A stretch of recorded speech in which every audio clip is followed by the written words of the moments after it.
ಉತ್ತರ ಕನ್ನಡ ಜಿಲ್ಲೆಯಲ್ಲಿ ಕಾಡು ಪ್ರಾಣಿಗಳ ಸಂಘರ್ಷಕ್ಕಿಂತ ಹೆಚ್ಚು ಜನ ಭಯ ಬೀಳ್ತಾ ಇರೋದು ಬೀದಿ ನಾಯಿಗಳ ಕಾಟಕ್ಕೆ. ಈ ವರ್ಷ 7560ಕ್ಕೂ ಹೆಚ್ಚು ಬೀದಿ ನಾಯಿಗಳು ಕಚ್ಚಿದಂತಹ ಪ್ರಕರಣ ಬೆಳಕಿಗೆ ಬಂದಿತ್ತು. ಜನ ಸಾರ್ವಜನಿಕವಾಗಿ ಓಡಾಡೋದಕ್ಕೆ ಹೆದರ್ಕೊಳ್ತಾ ಇದ್ದಾರೆ.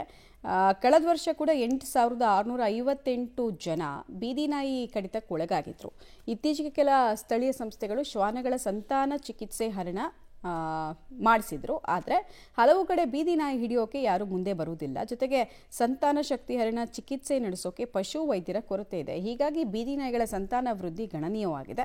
ಕಾರವಾರದಂಥ ನಗರದಲ್ಲೂ ಬೀದಿ ನಾಯಿಗಳ ಉಪಟಳ ಹೆಚ್ಚಾಗಿದ್ದು ಶ್ವಾನಗಳ ರಕ್ಷಣಾ ಕೇಂದ್ರಗಳಿದ್ರೂ ಉಪಯೋಗಕ್ಕೆ ಬಾರದಂತಾಗಿದೆ. ಉತ್ತರ ಕನ್ನಡ ಜಿಲ್ಲೆಯಲ್ಲಿ ಈಗ ಬೀದಿ ನಾಯಿಗಳ ಹಾವಳಿ, ಅದರಲ್ಲೂ ನಗರ ಪ್ರದೇಶದಲ್ಲಿ ಮತ್ತು ಅರೆ ಗ್ರಾಮಾಂತರ ಪ್ರದೇಶಗಳಲ್ಲಿ ಬೀದಿ ನಾಯಿಗಳ ಹಾವಳಿ ತುಂಬ ಹೆಚ್ಚಾಗ್ತಾ ಇದೆ. ಬೀದಿ ನಾಯಿಗಳ ಕಡಿತದಿಂದ ಸುಮಾರು 2-2.5 ಸಾವಿರಕ್ಕೂ ಹೆಚ್ಚು ಜನ ಕಳೆದ ಒಂದು 6 ತಿಂಗಳಲ್ಲಿ ಕಚ್ಚಿಸ್ಕೊಂಡಿದ್ದಾರೆ ಅಂತ ಒಂದು ಅಂಕಿಅಂಶಗಳು ಬಂದಿದ್ವು.